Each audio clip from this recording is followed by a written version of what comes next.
Au-delà du combat de synonyme de stabilité, c'est aussi comment trouver une stratégie commune, puisque nous parlons d'une réunion stratégique et d'ailleurs qui marque la confiance apportée envers l'Algérie pour justement organiser ce type de réunion qui place l'Algérie comme en avant-garde, notamment de cette lutte acharnée au quotidien, hein, puisque nous sommes en train d'évoquer une guerre nouvelle génération, une guerre d'information, de fake news, qui a pour but, au-delà de la déstabilisation, mais aussi de semer la discorde, la division et faire chuter des États-nations notamment, nous l'avons vu par le passé. Sauf que nous avons aussi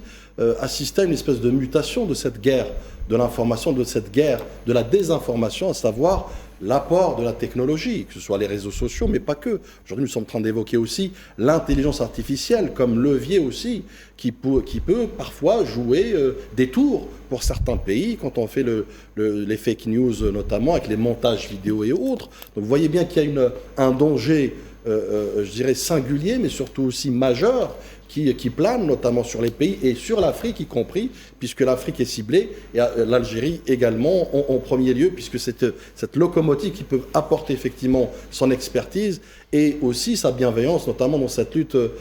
existentielle, comme l'a rappelé le général. Et puis, je reviens aussi sur un autre élément. Effectivement, on a évoqué les trolls, on a les bots aussi, diminutifs des robots, qui effectivement aujourd'hui, ce sont des logiciels qui se mettent en place comme telle une armée informatique, une armée digitalisée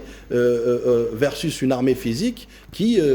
se donne cet objectif justement de s'attaquer aux fondamentaux, s'attaquer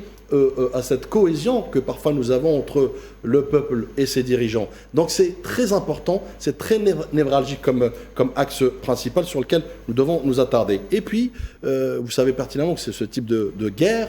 obéissent à des agendas occultes, hein, puisque nous avons vu parfois l'emplacement, les sources des attaques, des cyberattaques ou autres, se font à travers des pays hostiles qui veulent effectivement créer la zizanie. Et puis peut-être je conclurai là-dessus rapidement, même si le sujet est très important et très dangereux aussi, c'est que